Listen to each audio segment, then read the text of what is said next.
చెల్లెలు ఏంటో ఈ మధ్య పనిలో పడి తిండి మీద ధ్యాసే పెట్టడం మానేశాను. ఈవినింగ్ అయ్యేసరికి ఏదో ఒకటి తిందామని అయితే అనిపించింది అనమాట. సో అందుకని చెప్పేసి సేమియా ఉప్మా అయితే ప్రిపేర్ చేస్తున్నానండి. ఇప్పుడు టైం వచ్చేసి 7 PM అయితే అయ్యింది. అందుకని చెప్పేసి ప్రాసెస్ కూడా చూపించేద్దామని అనిపించింది. అందుకని చెప్పేసి అయితే పెట్టేశాను అనమాట. ముందుగా లోటెడ్ సేమియాని ఈ విధంగా వేసేసుకొని గోల్డెన్ బ్రౌన్ కలర్ వచ్చేంత వరకు ఈ విధంగా బాగా ఫ్రై చేసేసుకోవాలండి. తర్వాత బాండి పెట్టేసుకొని 3 or 2 స్పూన్స్ ఆయిల్ని అయితే యాడ్ చేసేసుకొని, కొద్దిగా ఆయిల్ ఎక్స్ట్రాగానే పడుతుంది. మీకు ఎక్కువగా కావాలనుకుంటే మీరు వేసుకోండి, లేదంటే లైట్గా వేసుకోవచ్చు.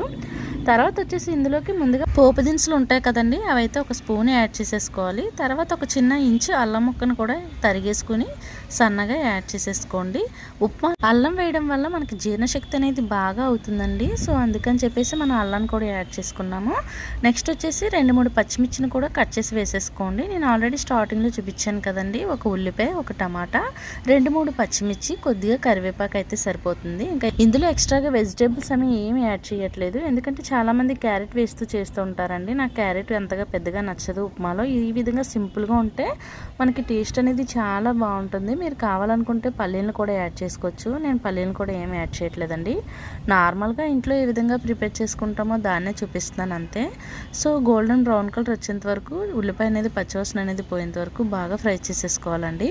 తర్వాత ఇందులోకి మనం ముందుగా తరిగి పెట్టుకున్న టమాటా ముక్కలను కూడా యాడ్ చేసేసుకోండి. టమాటా, ఉల్లిపాయ పచ్చివాసన అనేది బాగా పోయేంత వరకు మిక్స్ చేస్తూ ఉండాలన్నమాట. మనం పోపు ఎంత బాగా పెట్టేసుకుంటే మనకు ఉప్మా టేస్ట్ అంత బాగుంటుంది. మీకు కావాలితే అల్లాన్ని కొద్దిగా ఎక్కువగానే యాడ్ చేసుకోండి. నాకైతే కరెక్ట్గా సరిపోయింది అంతే. సో తర్వాత టమాటా, ఉల్లిపాయ మగ్గిపోయిన తర్వాత ఇందులోకి నేను ఫస్ట్ లోటాతో తీసుకున్నాను కదండి, ఒక లోటాకి లోటన్నర నీళ్ళని అయితే యాడ్ చేసుకుంటున్నాను. తర్వాత ఇందులోకి ఒక స్పూన్ సాల్ట్ని కూడా యాడ్ చేసేసుకొని ఈ విధంగా బాయిల్ అయిపోయిన తర్వాత కొద్దిగా చూసి అయితే యాడ్ చేసుకోండి. బాగా బాయిల్ అవ్వాలండి. తర్వాత సేమియాలను కూడా ఒక్కొక్కటిగా యాడ్ చేసేసుకుంటూ కొద్దిగా లంప్స్ అనేది లేకుండా బాగా మిక్స్ చేస్తూ ఉండాలి. ఎందుకంటే మన ఉప్మా బ్యాటర్ ఎప్పుడన్నా ఏ ఉప్మా అన్నా కూడా వెంటనే అడుగు పట్టేస్తుందండి. ఎందుకంటే ఆల్రెడీ వాటర్ అనేది బాయిల్ అవుతూ ఉంది కదా, వెంటనే మిక్స్ చేస్తూ ఉండాలి. దగ్గర పడేంత వరకు బాగా మిక్స్ చేస్తూ ఉండాలన్నమాట. అలా కలుపుతూ ఉంటేనే మనకు పర్ఫెక్ట్గా కుక్ అవుతుందండి. సేమియాలు అనేది పొడిగా ఉంటుంది కదా, సో కొంచెం దగ్గర పడడానికి టైం అయితే పడుతుందన్నమాట. తర్వాత ఫైనల్గా ఈ విధంగా అయిన తర్వాత కొద్దిగా నెయ్యిని కూడా యాడ్ చేసుకున్నాను నేను. మీకు కావాలితే యాడ్ చేసుకోండి, లేదంటే లేదు. ఫైనల్గా మనం సర్వ్ చేసేసుకుంటే ప్లేట్లోకి టేస్ట్ మాత్రం మామూలుగా లేదనమాట. నేను తింటున్నాను కాబట్టి నాకు తెలుస్తుంది ఎంత బాగా పర్ఫెక్ట్గా కుదిరిందండి. మీకు నచ్చితే ఒకసారి ట్రై చేయండి.